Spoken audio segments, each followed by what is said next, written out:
So you think disco is dead. Today it's affectionately referred to as house music.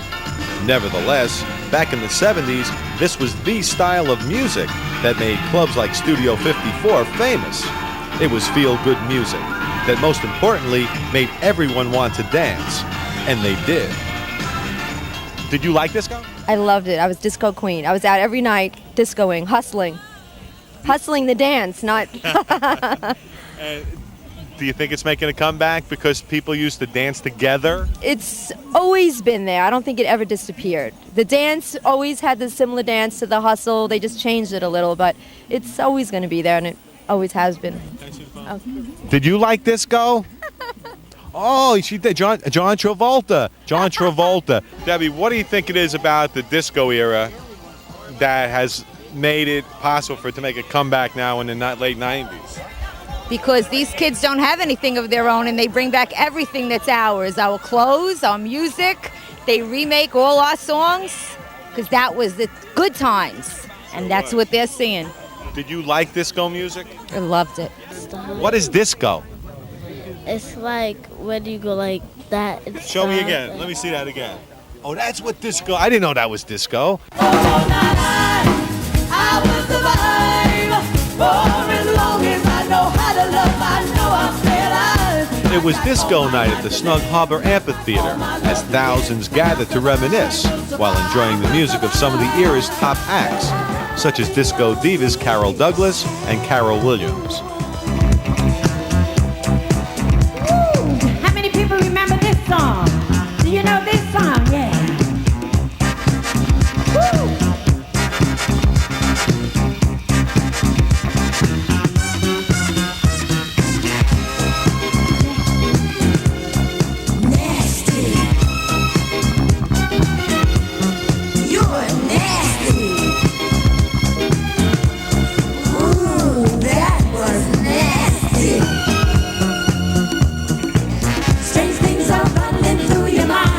Music was great. I mean, you used real violins, you used a full orchestra, and they were doing great classical runs with the guitars.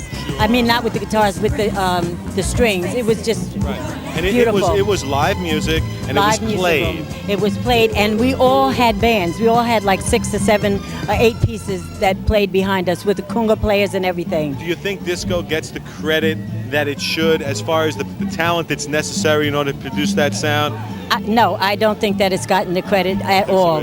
I think the producers haven't got the credit, the people behind the scene haven't got the credit, and definitely the artist has not got the credit, because it's a fantastic era and we worked at our craft. Oh, baby, come on home. Oh, baby, come on home. I love you. Only you. Run away, but please don't treat me like a stranger. A doctor's order says.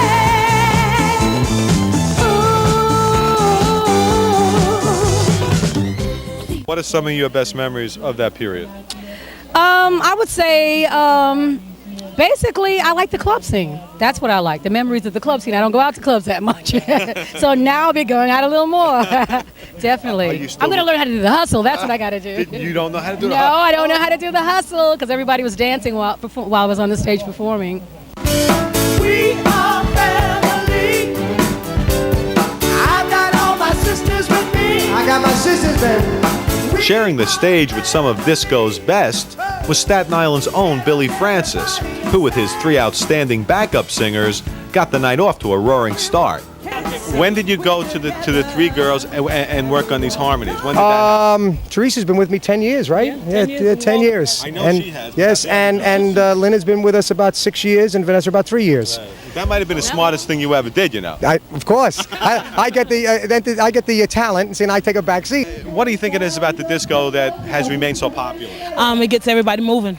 It's that beat. It's that 70s beat. You can't beat it. You can't beat it. But I also picked up something else though. and that is you got to have a good voice to sing some of these songs. You sure do. You can't fake the disco. You can't fake it at all. Not at all. I know that one tune you did. You were pushing it. Oh, I was saying a little prayer. That's why. Hey, I was pushing that way out, man. Dionne Warwick would have been proud of you tonight. Thank you, Dionne Warwick. One more thing. Lord, there is plainly states the chances go around. But if you want to know the truth about it, tell what's pulling you down, down, down, down, bad luck. That's what you got. That's what you got. You got bad luck. That's what you got. You got bad luck. That's what you got. That's what you got. You got bad luck, bad luck, bad luck, bad luck, bad luck. One of the headline acts at Disco Night was Harold Melvin's Blue Notes from Philadelphia. Indie man with such gold records under their belts as The Love I Lost, the Blue Notes are polished, and the crowd loved them. Now, was disco a sectional thing at the beginning? Was the Philly sound disco originally? No. It was not. Explain it to me. Explain it to our No, the viewers. disco didn't come in until the 70s, the early 70s, you know, when the disco came in.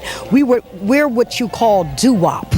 That's what the original sound was, the doo-wop sound, and then it evolved into, you know, different areas of the music. You know, the Philly sound had those like hot horn licks and things like that, and it was pretty easy to dance to. Yeah, and I think that's kind of what led up to that little disco era. Real sophisticated. Real sophisticated. It's like the Memphis sound at one time. Exactly. Stack sound. Yes. Hey, I do my research. You did your homework.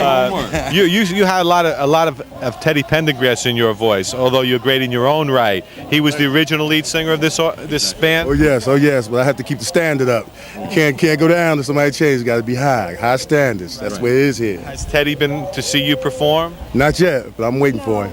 I think he's going to be proud of what he sees. Oh, thank you. Of course. Thank you. Now, is this your first time on Staten Island? Oh, no, definitely not. New York, no. we love it. We're here in New York a lot. We love it. We're at Got y'all, right? Disco, that's where the happy people roll. No disco reunion would be complete without the period's top act, the Trammps. Although appearing a bit older, these guys put every ounce of heart and soul into each and every song, which, by the way, all seem to be mega hits, such as Disco Inferno. On this night, from the first song through their finale, few people were able to stay seated. They had everyone up. It was really something to see.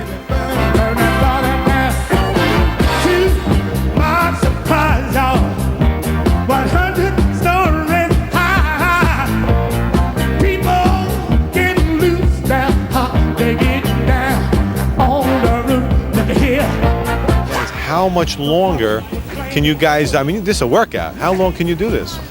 Well, until we all have heart attacks.